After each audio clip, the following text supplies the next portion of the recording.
ایسا ہی پتا لگے گا ہمارے اندر کیا ٹیلنٹ ہے. گلزار صاحب یہ وہ سوال ہے جو پی ایچ ڈی کی کلاس میں بھی پوچھا جاتا ہے میرے سے, جو 8ویں کلاس کا بچہ بھی پوچھتا ہے. اس کے میری سب سے زیادہ جو وائرل ہونے والی پہلی ویڈیو تھی جو ایک دم 13-14 لاکھ پہ چلی گئی, وہ یہی ویڈیو تھی. یو ای ٹی میں ریکارڈ ہوئی تھی, آئی بی والوں نے کروایا تھا, ڈاکٹر علی ساجد نے سیشن. یہی سوال تھا, قدرت نے اسی سے شاید عزت دینی تھی, اسی لیے اس سوال کا جواب دہرائے دیتا ہوں کہ اس سوال نے مجھے رسپیکٹ دی تھی.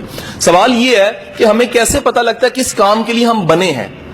اوکے میرا پتر, سمجھ آیا میرا بیٹا سمجھ آیا آپ لوگوں کو کس چیز کے لیے بنے ہیں. یاد رکھیے گا جس کام کے لیے بنے ہوتے ہیں پہلی نشانی یہ ہے وہ کام آپ کو ٹائم اینڈ سپیس سے آؤٹ کر دیتا ہے. اس کو اردو میں کہوں, زمان و مکان سے اگر کام آزاد نہیں کرتا وہ کام آپ کا نہیں ہے. دوسری بات سنیے گا تو پہلی بات زیادہ بہتر سمجھ آئے گی. سر جو کام آپ کو تھکاتا ہے نا وہ آپ کا پیشن نہیں ہوتا, کیونکہ پیشن تھکاتا ہی نہیں ہے. آپ میں سے کوئی سپورٹس مین بیٹھا ہے, اچھا کرکٹر بیٹھا ہو ہے ادھر, ایف ایس سی والے کم ہی ہوتے ہیں بیچارے, گیند کرائے تو نکل جاتی ہے, بلا کو مانتے وکٹ اڑ جاتی ہے. بہت ایف اے والے کام کرتے ہیں, ہے کہ نہیں ہے جی, ٹھیک ہے کہ نہیں. ایف ایس سی والا دوڑ لائے تو کیمسٹری کے نوٹس یاد آ رہے ہوتے ہیں. ایف ایس سی والے سپورٹس مین کم ہوتے ہیں. جو سپورٹس مین ہوتا ہے نا, کبھی نوٹ کیجئے گا, جو کرکٹ کی پریکٹس کرنے والا شکل دوپہر میں بھی کھیل رہا ہوتا ہے, اس کو ساری دنیا کے اندر تیرا رنگ کالا ہو جائے گا, کہنا چھوڑو میں تے چیمپئن بنا گا نا. سو جو کام جس کے لیے پیدا ہوئے ٹائم اینڈ سپیس سے آؤٹ کر دیتا ہے. جو کام آپ کو تھکائے وہ کام آپ کا کام نہیں ہے. قدرت جس کام میں آپ کو جس سانچے میں بنا, پنکھا آج تک نہیں تھکا, ذرا نوٹ کرو, کبھی سالوں بعد کمپنی اچھی نہیں جل جاتا ہے, کیونکہ بنا ہی ہوا دینے کے لیے.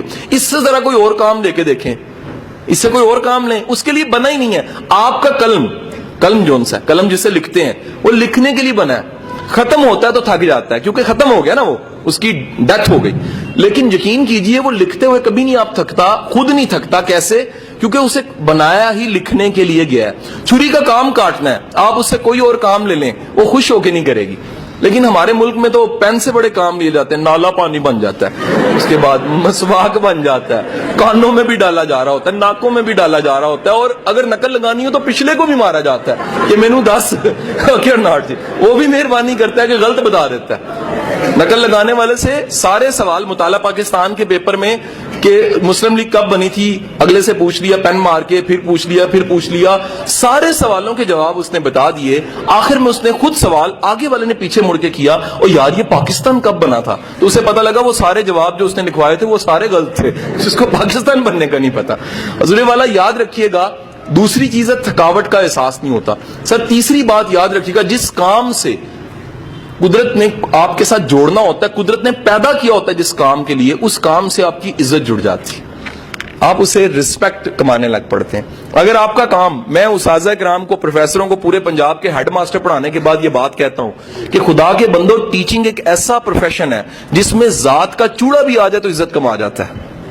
یہ جملہ بڑا خطرناک میں نے بولا, اسٹریٹ فارورڈ بولا ہے, ذات کا چوڑا بھی آ جائے نا ٹیچنگ میں عزت کما جاتا ہے. ہمارے معاشرے کا المیہ یہ ہے کہ ہمارا ٹیچر عزت نہیں کما سکتا. وجہ کیا ہے؟ نہ وہ استاد والا کردار ہوتا ہے اور نہ استاد والا مزاج ہوتا ہے. تو حضور والا یاد رکھیے گا, جس کام سے قدرت نے آپ کو جس کام کے لیے پیدا کیا ہوتا ہے اس کام سے آپ کی رسپیکٹ جڑ جاتی ہے. چوتھی چیز یاد رکھیے گا سر, جس کام کے لیے پیدا ہوئے ہوتے ہیں اس میں معاوضے سے بھی آزاد ہو جاتے ہیں. آپ کہتے ہیں معاوضہ تو آ ہی جانا ہے, معاوضہ تو مل ہی جانا ہے. یہ معاوضہ چھوٹی چیز ہے, اس سے بڑی چیز یہ ہے میں وہ کام کر رہا ہوں جو مجھے پسند ہے. مائیکل اینجلو کو جانتے ہیں؟ کون تھا؟ کوئی ہے نا کبھی میرا رشتہ دار تھا.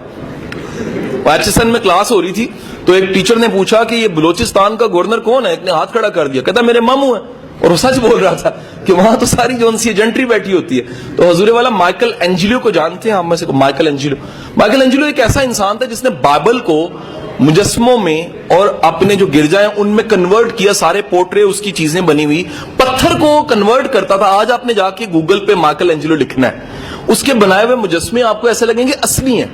اور ایک واقعہ ہے, جب اس نے ڈیوڈ کا مجسمہ بنایا تھا تو ڈیوڈ کا مجسمہ بنانے کے بعد اس نے دیکھا اور دیکھ کے کہا کہ بولتا کیوں نہیں ہے. وہ اپنے آرٹ کو دیکھ کے پاگل ہو گیا تھا اور ہتھوڑا مارا اس نے اس کے پاؤں پہ.